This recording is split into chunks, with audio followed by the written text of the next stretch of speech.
अभी हिमाचल प्रदेश के चुनाव प्रचार में 3 दिन शेष बचे हैं और 12 तारीख को मतदान होगा। पिछले कुछ दिनों से हिमाचल प्रदेश में तमाम ज़िलों में हम लोगों ने सभाएं करी हैं और जो जनमानस का एक फीडबैक हमको मिल रहा है और जो रिस्पांस लोगों का, कार्यकर्ताओं का, मतदाताओं का है, वो बहुत ही इनकरेजिंग है। और मैं समझता हूँ कि लगातार प्रतिदिन भाजपा और उनकी पार्टी के तमाम नेताओं को एहसास हो रहा है कि वो इस दौर में बहुत पिछड़ते चले जा रहे हैं। वो मैं इसलिए कह रहा हूँ कि बीजेपी की सरकार को 5 साल यहाँ पर हुए शासन में आए और सरकार बनने के बाद केंद्र में भाजपा की सरकार रही, यहाँ पे भाजपा की सरकार रही, लेकिन 5 सालों में मुख्यमंत्री जी, उनके तमाम मंत्रियों ने जो वादे किए, जो काम किए, बहुत अंतर है उसके अंदर। और लोग इस बात को बोलते हैं कि हिमाचल प्रदेश की सरकार ने अगर 5 साल में काम किए होते, अपने काम के दम पर, अपनी रिपोर्ट कार्ड, अपनी परफॉर्मेंस, अपनी गवर्नेंस, अपनी डिलीवरी के दम पर अगर वोट मांगते तो जनता अगर खुश होती तो अपने आप वोट डालती।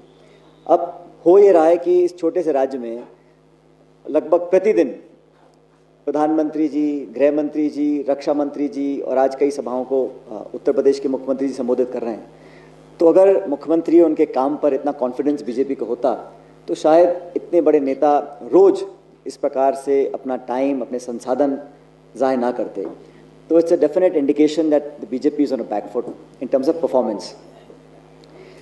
दूसरा, मैंने एक नोटिस किया, जो कल बीजेपी ने शायद संकल्प पत्र नाम से एक डॉक्यूमेंट रिलीज़ किया, वो एक बहुत ही कवर अप जॉब टाइप मुझे लगा कि उसमें कहीं पर भी वो कॉन्फिडेंस लोगों को इंस्पायर करने में बिल्कुल फेल हुए कि हम कुछ कर सकते हैं। सबसे बड़ा मुद्दा उसमें ओपीएस का था, ओल्ड पेंशन स्कीम का। ना तो उसके लिए हाँ बोला है, ना बोला है, और अधर में लटका दिया उसको, क्योंकि वो जानते हैं कि वो अगर हाँ बोलते हैं उसको तो जो हमने पब्लिक को कमिटमेंट किया, कांग्रेस पार्टी ने, हमको फॉलो करना पड़ेगा। और फिर अनेक राज्यों में जहाँ उनकी सरकारें हैं वहाँ पे डिमांड आएगी, केंद्र सरकार से डिमांड आएगी, तो उन्हें उसको साइड स्टेप किया है। लेकिन उसको दरकरार भी नहीं कर सकते हैं, क्योंकि ये जो डिमांड और ये मांग है, ये वादा जो है, ये जड़ पकड़ गया पूरे हिमाचल प्रदेश के अंदर।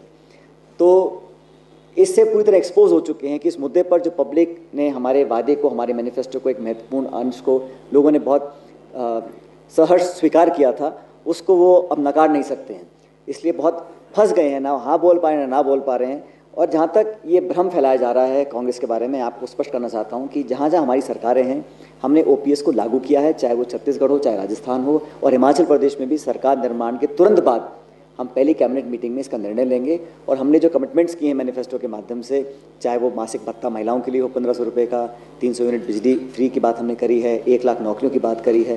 तो ये सब ऐसे पॉइंट्स हैं जो लोगों से हमने फीडबैक लेने के बाद अपने कमिटमेंट्स को तैयार किया और पूरा बैकग्राउंड रिसर्च करने के बाद किया है।